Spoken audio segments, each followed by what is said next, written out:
sportsman. He's a manly man. Manly man. Got muscles too. Okay. He plays sports. He loves to work out. He loves to look strong. But he's not much for saying affectionate things. I really want him to be emotionally involved. He won't talk about his youth, about those things that occurred to him in life that would make him appear to be vulnerable. He just absolutely refused to show any signs of weakness because he believes that that's not a manly thing. But he never cries either. He tells me he's no pansy, and don't expect him to ever be emotionally intimate if weeping and sobbing and crying is something that goes with it. Do you have any suggestions? Well, he's completely missed the point because being emotionally intimate doesn't require that you cry or be weak at all. No, it doesn't. Does it? And I like to remind you, if you will, when we talk about emotional intimacy, let's break that down. Intimacy, private and confidential places in your life. Those things that have happened to you that are private and confidential to you.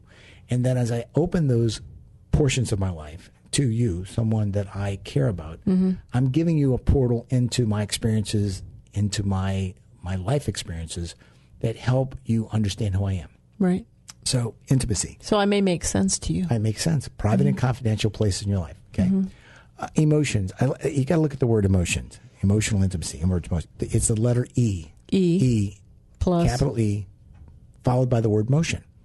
And I like to emphasize, if you will, it's energies of motion.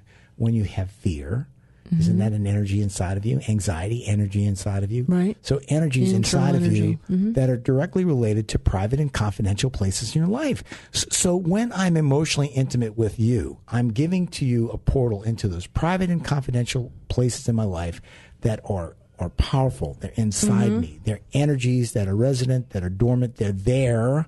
And it's important for you to know what those are about because those are the things that define my personality development. Got that? Yes, I do. And I'll give you an example. A few years ago, I had a friend who was going through a pretty painful divorce, and during that time that he was married, she had with her a child from another relationship. He had, acquired the role of father in that relationship, even though he wasn't the biological father, and the relationship wasn't working. Eventually, trust issues developed. She started seeing someone else, and he was devastated as it broke. The relationship broke up. And I'd go walking with him, in Bayshore and just listen, walk the walk with him, listen. Sure. Years later, when he was through that relationship and beginning into the beginning stages of a new relationship, you really wouldn't understand him and know him unless you had been a part of that private and confidential place where he not only divorced that partner and he grieved the loss of that child, even though it wasn't biologically his. Right. It was harder so because he wasn't allowed to ever see that child again.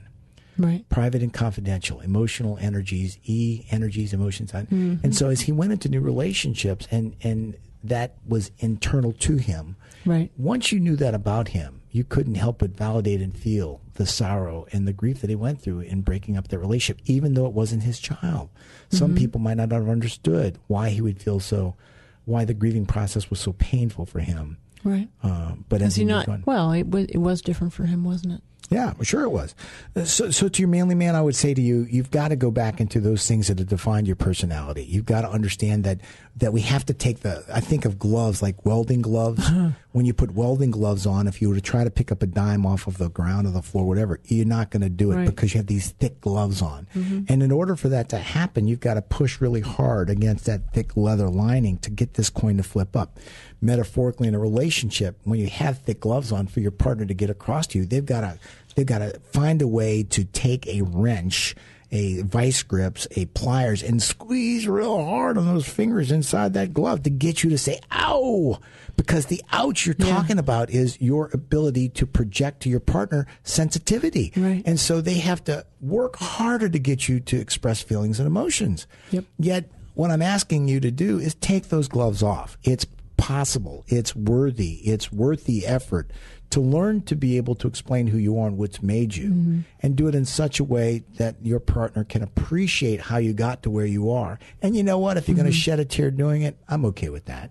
Sure. I'm okay with that. I have no problems with you, crying or showing some emotions because it shows to me that there is substance to you. and that you can let that partner know those things that helped you bring about who you are today. Right. Okay. So I would say to you, sir, you've got to get those welder's gloves off. You've got to you got to have the ability to project those things that have happened in your life.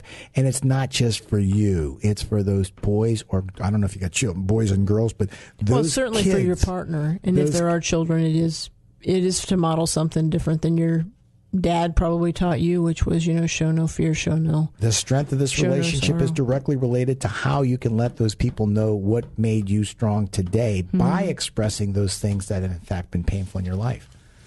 And that's my question. That's my answer to that question. I hope that helps you a little bit. That was a tough one. It is. It's going to be hard. This is an easier question because this person, and